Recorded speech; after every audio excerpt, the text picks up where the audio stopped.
నమస్తే. రైతే రాజని చాలామంది అంటున్నారు. అలాగే కేంద్ర రాష్ట్ర ప్రభుత్వాలు కూడా రైతులకు మేలు చేసేలాగా పలు సంక్షేమ కార్యక్రమాలు చేస్తున్నాయి. అయితే అయినప్పటికీ కూడా ఇంకెక్కడో రైతులు ఇప్పటికి కూడా ఇబ్బందులు పడే పరిస్థితి కనిపిస్తుంది. ఇలాంటి సందర్భంలో తెలంగాణ ప్రభుత్వం కూడా రైతు కమిషన్ను ఏర్పాటు చేసింది.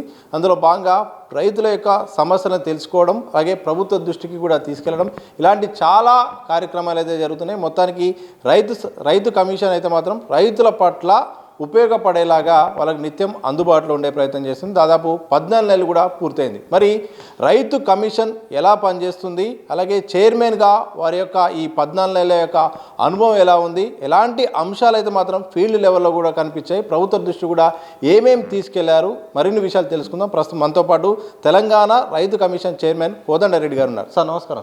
నమస్కారం సార్, 14 నెలలు అయిపోయింది కమిషన్ ఏర్పాటు చేసుకొని. ఒక చైర్మన్గా ఒక్కసారిగా మీరు అర్థం చేసుకుంటే ఈ కమిషన్ యొక్క ప్రాధాన్యత ఎంత ఉంది, ఏం చెప్పదలుచుకుంటారు?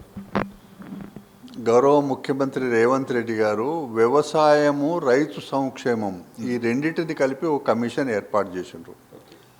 ఇందులో వ్యవసాయంలో ఏమి ఇబ్బందులు ఉన్నాయి, దీంట్లో ఏం మార్పులు చేయాలి అనే భాగం ఒకటైతే, దీంతో పాటుగా రైతుకి సంక్షేమం కూడా చాలా ముఖ్యం. ఒక్క మాట ఇక్కడ మనవి చేయదలుచుకున్నా, 2004లో కాంగ్రెస్ పార్టీ అధికారంలో ఉంది, దేశంలో కూడా కాంగ్రెస్ పార్టీ అధికారంలో ఉంది. అప్పట్లో రాజశేఖర రెడ్డి గారు రాష్ట్రంలో ముఖ్యమంత్రి, మన్మోహన్ సింగ్ గారు ప్రధానమంత్రి. అప్పట్లో 2-3 సంస్కరణలు వచ్చినాయి. అప్పుల మాఫీ కానీ, కరెంటు ఫ్రీ కానీ, ఇట్లాంటివన్నీ.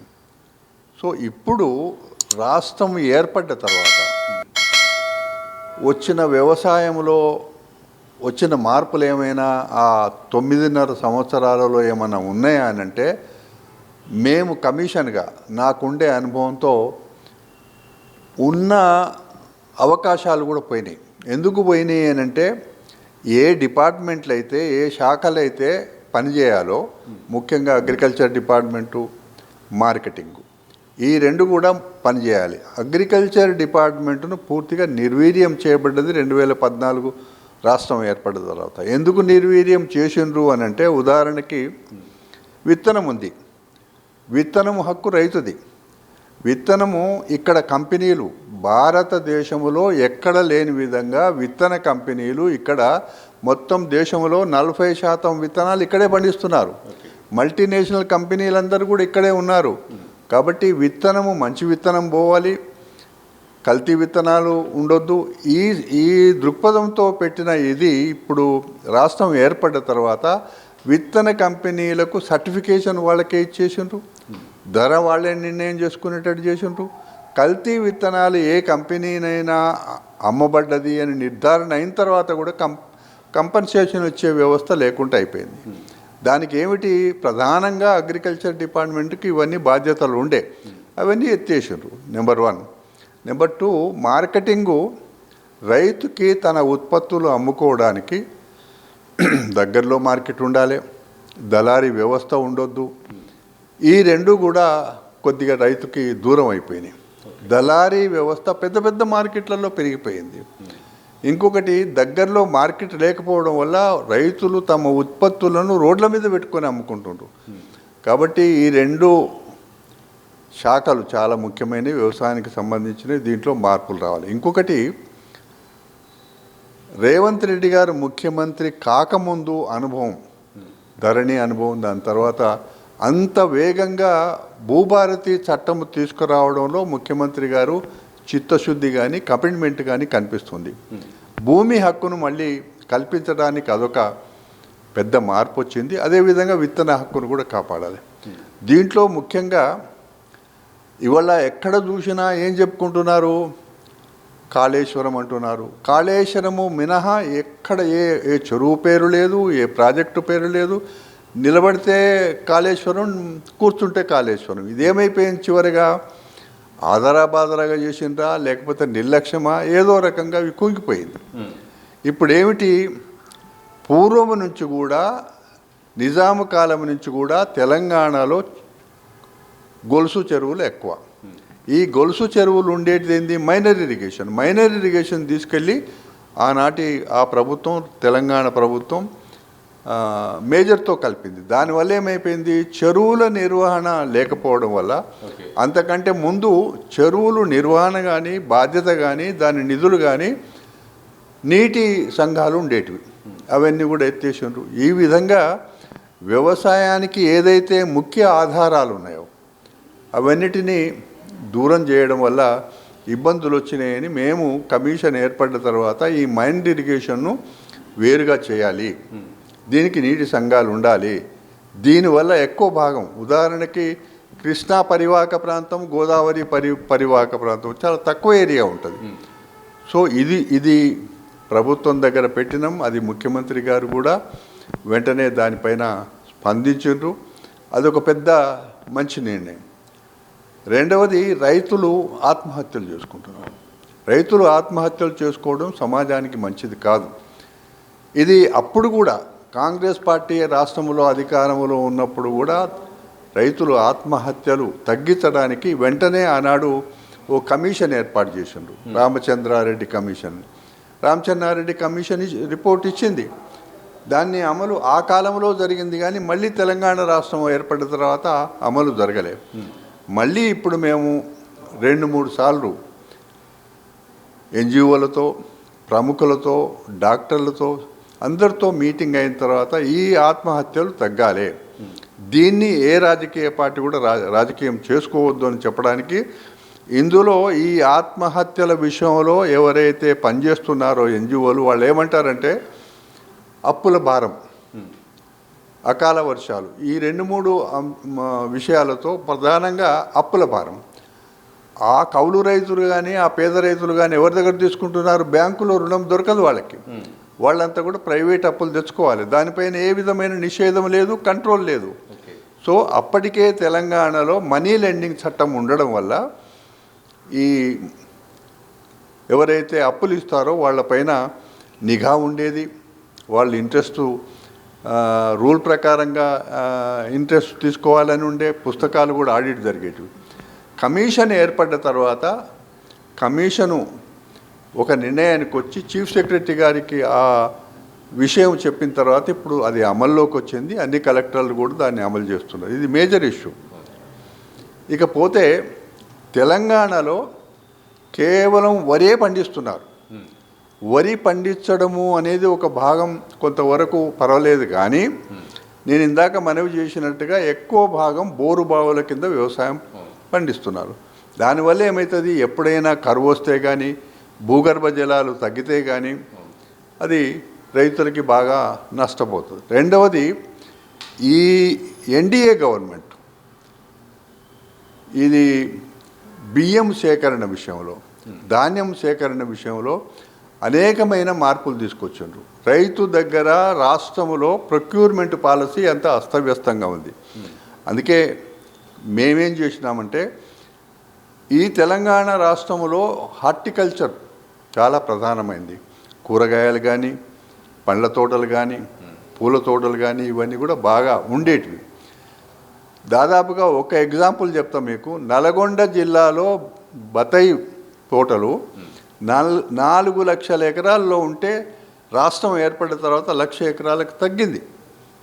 అదేవిధంగా మన సాంప్రదాయ పంటలు, పసుపును కాపాడుకోవడానికి ఒక బోర్డు కేంద్ర ప్రభుత్వం ఏర్పాటు చేసినా మా కమిషన్ తరఫు నుంచి అక్కడికి విజిట్ చేసి వాళ్లకు అధునాతనమైన యంత్రాలు ఇవ్వాలి. పసుపు ఇప్పటికి కూడా ఉడకబెట్టడానికి కట్టెలు ఉపయోగిస్తున్నారు, చాలా ఇబ్బంది ఉందని చెప్పి. అదేవిధంగా చెరుకు పంట, ఇట్లా సాంప్రదాయ పంటలు కానీ, హార్టికల్చర్లో పండించే పంటలు కానీ ఇవి విస్తీర్ణం పెరగాలని ఇప్పటికే ఒక పైలట్ ప్రాజెక్టు రంగారెడ్డి జిల్లాలో పెట్టినాం. అక్కడ రంగారెడ్డి పూర్వం జిల్లాలో బాగా హార్టికల్చర్ కూరగాయలు పండించే ప్రాంతం బాగా తగ్గిపోయింది. దానిలో ఉండే మంచి చెడులు చూసి మొత్తం రాష్ట్రానికంతా కూడా దీన్ని విస్తరించాలనే అభిప్రాయం. సార్, హార్టికల్చర్ విషయానికి వస్తే మాత్రం రాష్ట్ర వ్యాప్తంగా చాలామంది కూడా ఈ యొక్క కూరగాయలు అలాగే పండ్ల తోటలు పండించాలన్నా కానీ కోతుల బెడద అనేది చాలా విపరీతమైన సమస్య ఉంది. అసలు ప్రభుత్వాలు కూడా దీన్ని ఒక సీరియస్గా గుర్తించాలని కూడా ఇటు రైతులు కూడా ఇబ్బంది పడుతున్నారు. కమిషన్ దృష్టికి వచ్చిందా? ఈ విషయంలో ఏమన్నా ముందడుగు పడే అవకాశం ఉందా? కరెక్ట్గా వ్యాలిడ్ పాయింట్ చెప్పిండ్రు. రైతుల దగ్గర కూడా ఇది చాలా బాధతో ఈ కూరగాయల పంట హార్టికల్చర్ తగ్గడానికి బలమైన కారణం కోతుల బెడద. ఈ కోతుల బెడద విషయంలో అనేకమైన మేము ఎక్కడెక్కడ ఏం జరుగుతుందనేది దేశం లెవెల్లో చూసినాం. చివరికి ఏం అభిప్రాయం వచ్చినామంటే ఇది కేవలం సోలార్ ఫెన్సింగ్ చేస్తేనే కోతుల బెడద తగ్గుతుంది. లేకపోతే కొండెంగలు పెట్టి చూసిండ్రు, ధ్వనితో తుపాకులు పెట్టి చూసిండ్రు, ధ్వనితో ఏమైనా తగ్గుతాయంటే ఏ విధమైన లేకుండా ఇప్పుడు ఒకటేందంటే పంట పొలాలలోనే కాకుండా గ్రామాలకు వచ్చినాయి. ఇప్పుడు పార్లమెంటులో కూడా ఒక పార్లమెంట్ సభ్యుడు బీజేపీ సభ్యుడు ఈ విషయం లేవనెత్తిండు. మొన్న అసెంబ్లీ జరిగేటప్పుడు ఒక గౌరవ శాసనసభ్యుడు ప్రశ్నిస్తే స్పీకర్గా రెస్పాండ్ అయిన దానికి నా ఊర్లో కూడా ఉన్నాయి, నా కాన్స్టిట్యూన్సీలో. అది పెద్ద సమస్య అయిపోయింది మీరు అన్నట్టుగా. దీనికి నిర్ణయానికి వచ్చినాం. దీనికి తక్కువ ధరలో తక్కువ ఖర్చు పెడితే సోలార్ చేసుకునేది ఒకటి, పర్మనెంట్గా చేసుకునేది రెండవది. ఈ రెండు కూడా ఒక పాలసీ కింద వచ్చినాం. అది నాబార్డ్ వాళ్లకు రిక్వెస్ట్ చేసినాం. నాబార్డ్ వాళ్ళు ఇట్లాంటి వ్యవసాయానికి ఉపయోగపడే రకంగా ఉన్నప్పుడు వాళ్ళు సహాయం చేస్తారు. ఇది పూర్తి ప్రాజెక్ట్ రిపోర్ట్ తయారైంది. ఒక వారం రోజులలో ఇది స్టేట్ గవర్నమెంట్ ముందుంటుంది. మా పాలసీ ఏంటంటే, మేము చెప్పేది ఏంటంటే, ఈ సోలార్ ఫెన్సింగ్ పెట్టుకోవడం వల్ల కూరగాయల విస్తీర్ణం పెరుగుతుంది కాబట్టి సబ్సిడీ ఇవ్వాలి, వాళ్ళకి రైతును ఆదుకోవాలనేది పాలసీ కింద చేసి ప్రభుత్వానికి ఇవ్వబోతున్నాం. సార్, గతంలో కాంగ్రెస్ అధికారంలో ఉన్నప్పుడు ఈ యొక్క ఆదర్శ రైతు వ్యవస్థ ఉండేది. తద్వారా గ్రామంలో ఉన్న సమస్యలు కూడా ఒక కమిటీ రూపంలో కూడా ప్రభుత్వ దృష్టికి తీసుకెళ్ళడం, అక్కడికక్కడే పరిష్కారం అయ్యేది, ఏమైనా ఇబ్బందులు ఉన్నా జరిగేది. కానీ ఆ తర్వాత బీఆర్ఎస్ వచ్చిన తర్వాత ఆగిపోయింది. మరోసారి ఆదర్శ రైతు వ్యవస్థ వస్తే బాగుంటుందా? ఇంకేమైనా మార్పు చేర్పులు చేస్తే గ్రామ స్థాయిలో ఎక్కడికక్కడ సమస్యలు కూడా పరిష్కారం అయ్యే విధంగా ఎట్లుంటే బాగుంటుంది? మీరు నిజంగా రియల్లీ ఇవి కీలకమైన అంశాలు. ఇవన్నీ కూడా మీరు అడుగుతున్నాయి. ఆదర్శ రైతు వ్యవస్థ కొత్తదేం కాదు, ఇదివరకు ఉన్నదే. కాంగ్రెస్ పార్టీ అధికారంలో ఉన్నప్పుడు ఉన్నది. ఈ ఆదర్శ రైతు ఒక గ్రామంలో ఒక 1000 ఎకరాలకో 15,000 ఎకరాలు ఉన్న చోట ఒక మనిషి ఉంటే అతనికి అక్కడ ఉండే అగ్రికల్చర్ ఆఫీసర్కు సంబంధం ఉంటుంది. ఆదర్శ రైతు లేకపోవడం వల్ల మేము రైతులకి పంట పెట్టుబడి ఇస్తున్నాం, రైతు భరోసా. ఆఫీసర్లు వెళ్ళి చేయలేకపోతున్నారు. ఎవరి భూమి రైతులు కలుస్తలేరు సమయం మీద. ఆ లోపం ఉంది కాబట్టి ఇప్పటికే మేము ఆదర్శ రైతు వ్యవస్థ తొందరగా తీసుకురావాలనేది పాలసీ ప్రకారంగా మార్పులు చేర్పులు చేసి ప్రభుత్వానికి అందించడం కూడా జరిగింది. కానీ అక్కడ కొంత సందేహం ఏమొచ్చిందంటే, మేము ఏర్పాటు చేసిన తర్వాత వాళ్ళు ప్రభుత్వానికి ఒక ఇబ్బంది ఉంది, ఆర్థికంగా కాస్త ఇబ్బందులు ఉన్నాయి ప్రస్తుతం. కాబట్టి ఇప్పుడే వాళ్ళు ఏమైనా పారితోషికం హానరోరియం అడిగితే ఇబ్బంది అవుతుంది అనే మాట అన్నారు. కానీ మేమేం చెప్పినామంటే గవర్నమెంట్కి, జీవోలోనే ప్రత్యేకంగా అతడు కేవలం సర్వీసే చేయాలి, రైతుకే ఆ గ్రామంలో సేవ చేయాలి అనే మాట ఖచ్చితంగా పెట్టి, ఒక నయా పైసకు కూడా ఆశపడకుండా సర్వీస్ చేసేవాళ్ళనే, వాలంటరీగా చేసేవాళ్ళనే పెట్టాలనేది మేము మా ఉద్దేశమే కాకుండా పాలసీలో కూడా అదే పెట్టినాము. మొన్ననే అసెంబ్లీలో రావాల్సింది కానీ రాలేదు. బడ్జెట్ సెషన్లో పెట్టి అది ఆమోదం తెలుపుతారు. సార్, మరోవైపు రైతు భరోసా పైన కూడా చాలామంది ఎదురు చూస్తున్నారు. రైతు భరోసా పంట సహాయం కోసం, పెట్టుబడి సహాయం కోసం కూడా ఎదురు చూస్తున్నారు. అయితే ఇంకా నియమ నిబంధనలు కొన్ని కారణాల వల్ల ఆలస్యం అవుతుందని కూడా చాలామంది అంటున్నారు. ఇంకా రైతు భరోసా విషయంలో ఏం క్లారిటీ ఇస్తున్నారు? రైతులకు ఇచ్చే భరోసా ఏంటి? చూడండి, అంటే రైతు భరోసా విషయానికి వస్తే ఒక రకంగా అప్పటి ప్రభుత్వానికంటే అప్పటి ప్రభుత్వం ఇచ్చిన దాంట్లో అనేకమైన తప్పులు ఉన్నాయి. ఇప్పుడు నేను రాజకీయంగా అంటారు కానీ దాంట్లో గుట్టలకు ఇచ్చిండ్రు, రాళ్ళకి ఇచ్చిండ్రు, ఏ భూములైతే ఓఆర్ఆర్లో పోయినాయో వాటికి కూడా ఇచ్చిండ్రు. లెక్కపత్రం లేకుండా ఆ రోజు జరిగినాయి. అట్లా కాదు, ప్రతి పైసా కూడా రైతుకి భరోసా అంటే ఆ పంట కాలానికి పెట్టుబడి. అది సరి అయిన రైతుకి సాగు భూమిని చూసి ఇవ్వాలనేది ముఖ్యమంత్రి గారు అందరి అభిప్రాయం తీసుకొని ఒక కమిటీ కూడా వేసిండ్రు. అందరి అభిప్రాయం ఆ రోజు తీసుకొని ఏంటంటే సాగు చేస్తున్న భూమికి ఇవ్వాలని. అందుకే ఏకకాలంలో 9,000 కోట్ల రూపాయలు ఇవ్వడం వల్ల మంచి జరిగింది, అక్కడక్కడ చిన్న చిన్న పొరపాట్లు కూడా జరిగినాయి. సో ఈ రైతు భరోసాలో కూడా నేను ఇందాక మనవి చేసినట్టుగానే ఏదో శాటిలైట్ ద్వారా కాకుండా ఇంకొక రకం కాకుండా అధికారులే వెళ్ళాలి. అధికారి వెళ్ళేటప్పుడు ఆ గ్రామంలో ఉండే ఆదర్శ రైతు కూడా వాళ్లకు తోడ్పాటుగా ఉంటే అందరికీ అందుతుంది, అసలైన వాళ్ళకి అందుతుంది, ప్రభుత్వ లక్ష్యం కూడా నెరవేరుతుంది. అందుకే రైతు భరోసా. కానీ ఇంకొక మాట అన్నారు మీరు, ఇది పంటల బీమా పథకం. పంటల బీమా పథకం ఆ రోజులలో యూపీఏ ప్రభుత్వం ఉన్నప్పుడు ఒక కంపెనీ, అది కేంద్ర ప్రభుత్వం పరిధిలో ఉండేది పూర్తిగా. అది నేషనల్ మన అగ్రికల్చర్కు సంబంధించిన ఇన్సూరెన్స్ కంపెనీ అది. ఇప్పుడు ఏమైంది, మన్మోహన్ సింగ్ గారు వచ్చిన తర్వాత ప్రధానమంత్రి పేరు పెట్టి ఒక తీసుకొచ్చిన పాలసీ. చివరిగా ఏమైందంటే అందులో ఈ అనుభవం లేని వాళ్ళు, ఇన్సూరెన్స్ కంపెనీల వాళ్ళు, అట్లాంటి వాళ్ళు అందరూ రావడం వల్ల తెలంగాణలో 10 కంపెనీలు వస్తే ప్రీమియం తీసుకున్నారు కానీ క్లెయిమ్ ఎక్కడ కూడా ఇవ్వలే. ఈ రకంగా అయినప్పుడు కంపెనీలు బాగుపడ్డాయి కానీ రైతుకి నష్టపరిహారం అందింది లేదు. ఆదిలాబాద్లో కోర్టు కూడా పోయిండు మాకు అందలేదని చెప్పి. ఇట్లాంటి ఎగ్జాంపుల్ దృష్టిలో పెట్టుకుంటే చివరికి ఒక మాట మనవి చేస్తున్నామన్నా, ఇక్కడ ప్రధానమంత్రి గారు స్వయాన వారి రాష్ట్రం గుజరాత్లో కూడా ఇవాళ ప్రధానమంత్రి ఫసల్ బీమా యోజన అది అక్కడ నడుస్తలేదు. కారణం ఏంటంటే ఇదే. అందుకే దేశంలో ఒక మంచి వ్యవస్థ రావాలి. రాష్ట్రంలో కూడా ఇంకా 1-2 సార్లు అందరితో మాట్లాడిన తర్వాత కంపెనీ మంచిది ఉండాలి.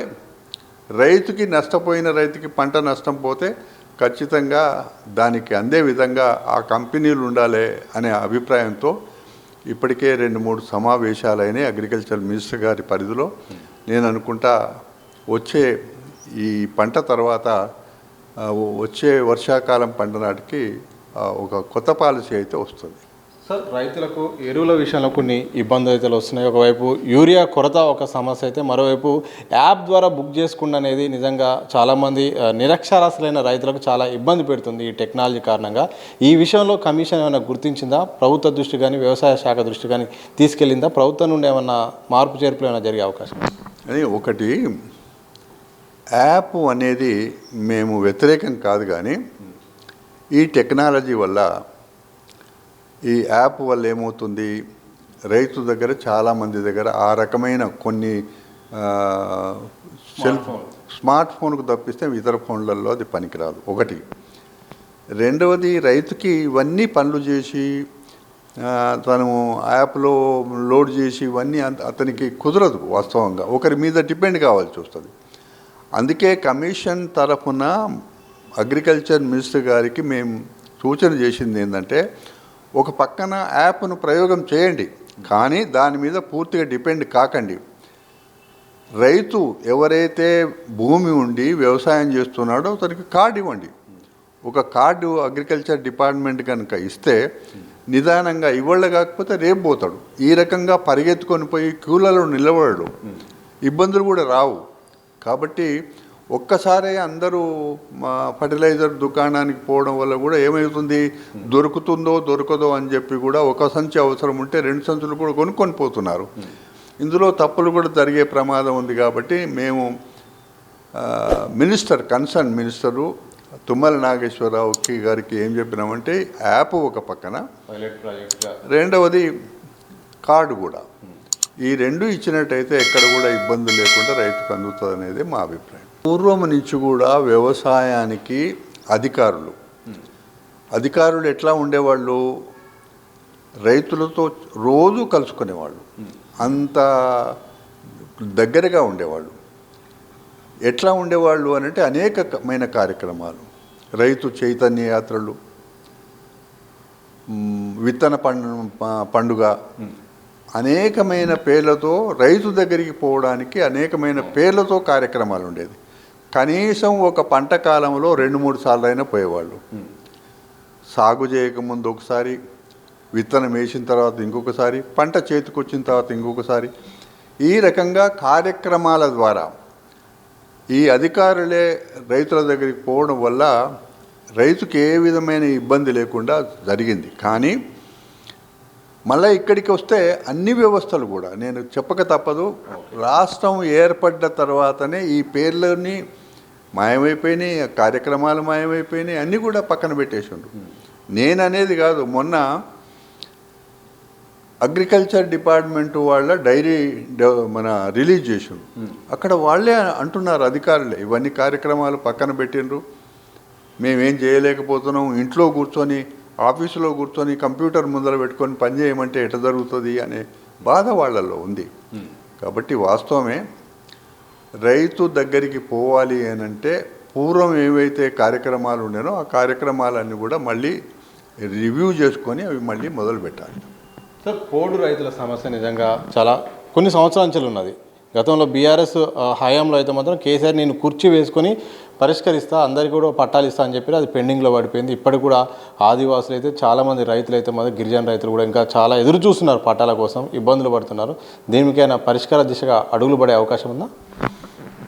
పోడు వ్యవసాయం అనేది అనాదిగా వస్తుంది.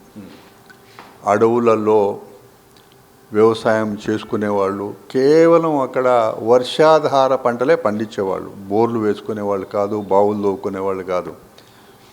దానితోని అడవులలో ఉండే ఆదివాసీలు ఆ రకంగా వాళ్ళు వ్యవసాయం మీదనే ఆధారపడి చాలామంది బతికిండ్రు. ఇప్పుడు ఏమైపోయింది, రాను రాను అనేకమైన ఇబ్బందులు రావడం వల్ల ఆంధ్రప్రదేశ్ సమిష్టి రాష్ట్రంలో ఉన్నప్పుడే ఇక్కడ పోడు భూముల చట్టం కూడా కాంగ్రెస్ ప్రభుత్వంలోనే వచ్చింది. రెండవది, ఇప్పుడు మనకి తెలంగాణ రాష్ట్రం విడిపోయిన తర్వాత ఈ సమస్య భారీగా ఎక్కడుంది అని అంటే ఖమ్మంలో ఉంది, మహబూబాబాద్ వరంగల్లో ఉంది, ఆదిలాబాదులో ఉంది. ఇట్లాంటి ప్రాంతాలలో ఈ పోడు భూముల సమస్య ఉంది. ఎక్కడెక్కడైతే అడవులు ఉన్నాయో, ఎక్కడైతే ఆదివాసులు ఉన్నారో అక్కడ. అదే కాకుండా నిన్న మేము కామారెడ్డికి వెళ్ళినాం. అక్కడ మైదాన ప్రాంతం అంతా కూడా అంతా లంబాడీలు. నేను ఊహించలేదు కూడా. మేము కమిషన్ సభ్యులము అందరం పోతే అక్కడ 3,000 మంది రైతులు వచ్చారు. వాళ్ళు స్వయాన వ్యవసాయం చేస్తారు, మంచి పంటలు పండిస్తారు. వాళ్ళతో మాట్లాడినప్పుడు కొన్ని సమస్యలు మా ముందు పెట్టారు. అవి పరిష్కారము చేయకపోవడం వల్ల, గత కొంతకాలంగా ఈ ధరణి వల్ల వాళ్ళకి పట్ట కాగితాలు ఉన్నాయి కానీ నిషేధ జాబితాలో పెట్టారు. అంటే ధరణి అనే వ్యవస్థ అనేకమైన భూములకు సంబంధించిన సమస్యలు పరిష్కారం చేయకపోగా సమస్యలను పెంచింది. నిన్న మేము మాట్లాడిన తర్వాత మాకు అర్థమైంది ఏంటంటే, అప్పుడు గౌరవ ముఖ్యమంత్రి కేసీఆర్ గారు నేనే కుర్చీ వేసుకొని నేను ఈ పరిష్కారం చేస్తా అని అనుకుంటే వారు ఏమన్నారు, సర్వే జరగాలన్నారు. రెవెన్యూ అండ్ ఫారెస్ట్ డిపార్ట్మెంట్లు. కానీ అది జరగలే. మీటింగులు కూడా జరిగినాయి. కానీ గౌరవ ముఖ్యమంత్రి రేవంత్ రెడ్డి గారు ఈ పోడు భూముల సమస్యలను శాశ్వత పరిష్కారం చేయాలి అనే మాట మొన్న మధ్యనే వారు పిలుపుయడం కూడా జరిగింది.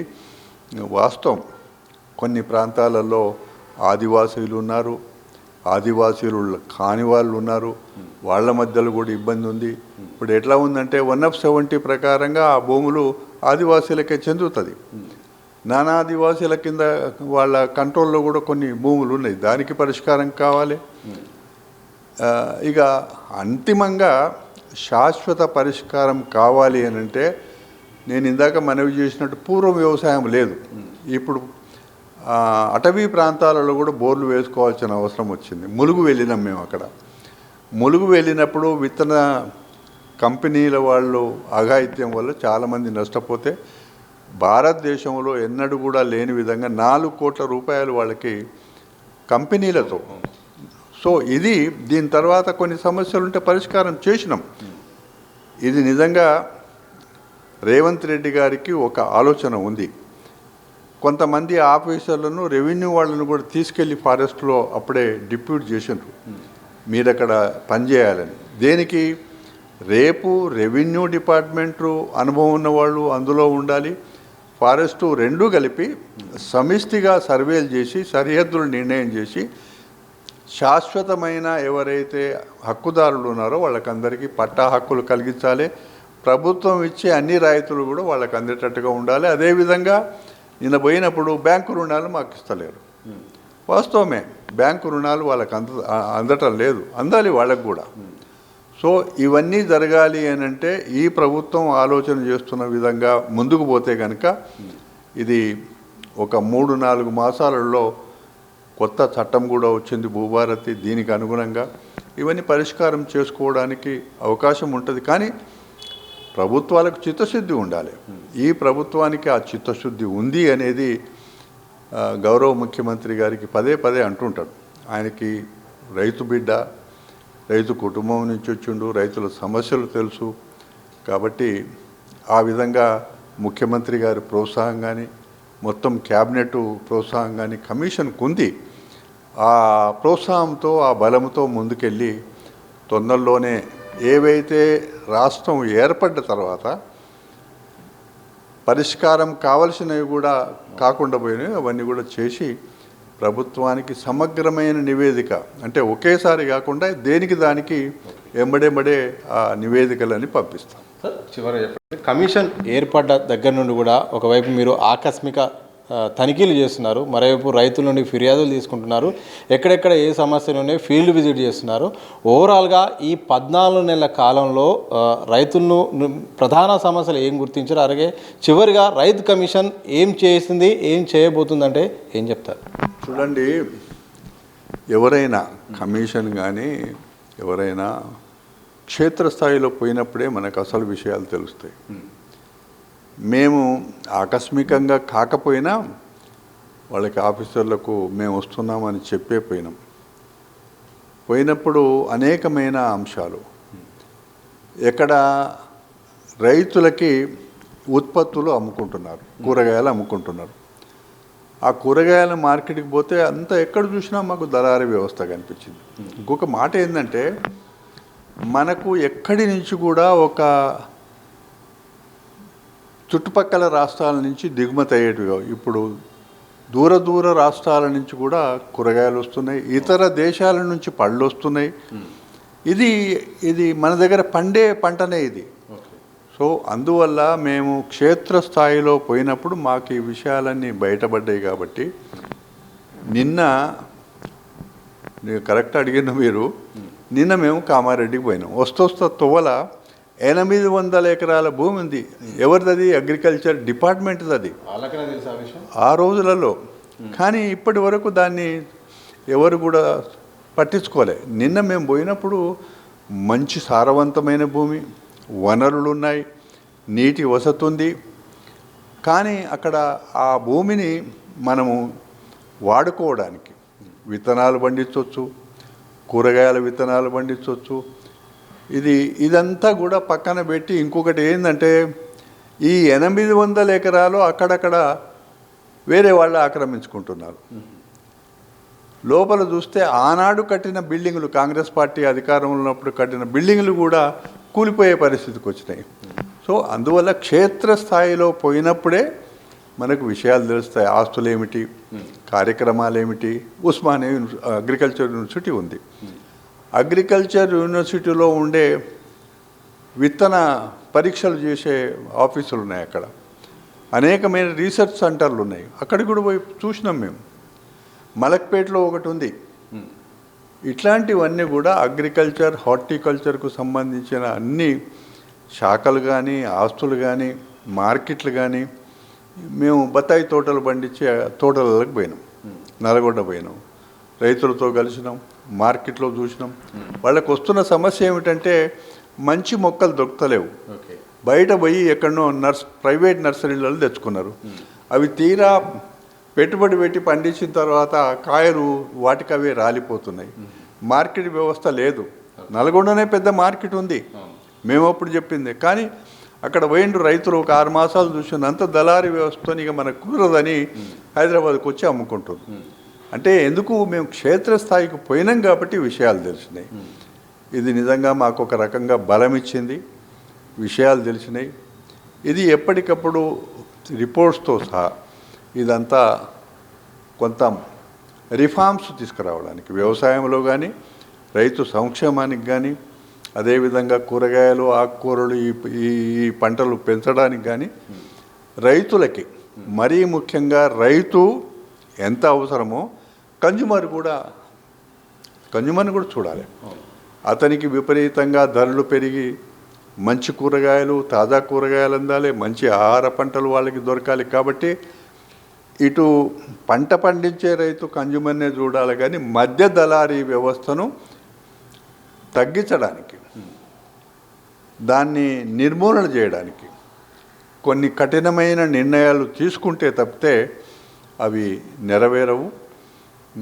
ఇంకొక మాట చివరిగా నేను కూడా మనవి చేసేది ఏంటంటే, చాలామంది ప్రకృతి వ్యవసాయం చేస్తాం మేము అనేది ముందుకు వస్తున్నారు. వాళ్ళు అది అవసరం అనేది రైతులే చాలా గట్టిగా మాట్లాడుతున్నారు. మేము బాగుండాలి, ఇవి తిన్న కన్జ్యూమర్ బాగుండాలని, ఆరోగ్యంగా ఉండాలి. కారణం ఏమిటి అంటే, ఈ కెమికల్ ఎరువులు వాడడం వల్ల భూసారం తగ్గడమే కాకుండా చివరికి ఏమవుతుంది, ఆ భూములలో పంట వేయడం వల్ల దాన్ని తిన్న వాళ్ళకి అనేకమైన విపరీతమైన రోగాలు వస్తున్నాయి. ఉదాహరణకి పంజాబ్ చూస్తే చాలా అధ్వానంగా ఉంది అక్కడ. సో భూమి చెడిపోయింది కాబట్టి ఇప్పుడు రైతులే స్వచ్ఛందంగా ముందుకు వస్తున్నారు. మేము ప్రకృతి వ్యవసాయం చేస్తాం, కావలసిన సదుపాయం మాకు ఇవ్వమని అడుగుతున్నారు. దీంట్లో సాధ్యం ఎక్కడైతుంది, ఎవరికి వాళ్ళు చేస్తే కాదు. ఆనాడు ఇందిరాగాంధీ గారు ప్రధానమంత్రి ఉన్నప్పుడు ఏ విధంగానైతే ఒక యూనిట్గా ఏర్పడి కొంతమంది కలిసి ఒక సొసైటీగా ఏర్పడిపోవాలి. ఇప్పుడు సెంట్రల్ గవర్నమెంట్ ఏం చేసింది, FPO అన్నది, ఫార్మర్ ప్రొడ్యూస్ ఆర్గనైజేషన్ అని పేరు పెట్టింది. దానివల్ల ఏమవుతుంది, 50 మంది 60 మంది ఆ గ్రామస్తులంతా గ్రూప్ అయ్యి దాని ద్వారా పనిచేసుకుంటారు. దానివల్ల లాభం ఏమిటంటే కేంద్ర ప్రభుత్వం కొంత ఆర్థిక సాయం చేస్తుంది. ఈ విధంగా కొంత రిఫార్మ్స్ వ్యవసాయంలో తీసుకురావాలి. దానికి మేము అన్ని విధాల చాలా తయారయ్యి మా దగ్గర పేపర్ మీద రెడీ ఉన్నాయి, కానీ ఒకసారి ఒకటి తర్వాత ఒకటి ప్రభుత్వానికి ఇవ్వాలి అనే అభిప్రాయంతోనే మేమైతే సన్నద్ధమై ఉన్నాం. నిజంగా అన్నిటికంటే ముఖ్యంగా ఇది మాకు ప్రభుత్వం మంచి మంత్రివర్గం ఉంది, ముఖ్యమంత్రి గారి ప్రోత్సాహం చాలా ఉంది, వారికి కఠోరమైన ఒక చిత్తశుద్ధి కూడా ఉంది. కాబట్టి ఇది సాఫీగా ముందుకు జరుగుతుంది. మేము చేసే సూచనలు కూడా అమలు అవుతాయి అనే మాట మీ దిశ టీవీ ద్వారా రైతాంగానికి మనవి చేస్తాం. Thank you sir. మొత్తంగా రైతుల కేంద్రంగా రాష్ట్ర ప్రభుత్వం అయితే మాత్రం అడుగులేస్తుంది. రైతుల యొక్క సమస్యలు, అలాగే రైతులకు కావాల్సిన పరిష్కారాలు, అలాగే సంస్కరణల దిశగా ప్రభుత్వం అయితే ముందడుగేస్తుంది. ఇదే సందర్భంలో రైతు కమిషన్గా క్షేత్రస్థాయిలో మేము పర్యటించినప్పుడు చాలా అంశాలు కూడా వచ్చాయి. ప్రధానంగా ఆదర్శ రైతు వ్యవస్థ ఉంటే బాగుండని కూడా వచ్చింది. అలాగే పోడు రైతుల సమస్య కూడా పరిష్కారం దిశగా అడుగులు పడాల్సిన అవసరం ఉందని తెలిసింది. ఇక కోతుల బెడద కూడా రాష్ట్రంలో రైతులను ఇబ్బంది పెడుతున్న నేపథ్యంలో ఇక ఆ విషయాన్ని కూడా ప్రభుత్వాన్ని కూడా తీసుకెళ్ళాం. ఏదేమైనప్పటికీ ఇక ఈ యొక్క 14 నెలల కాలంలో మాత్రం చాలా విషయాలు తెలిసినాం. చాలా మార్పు చేర్పులు జరగాలి.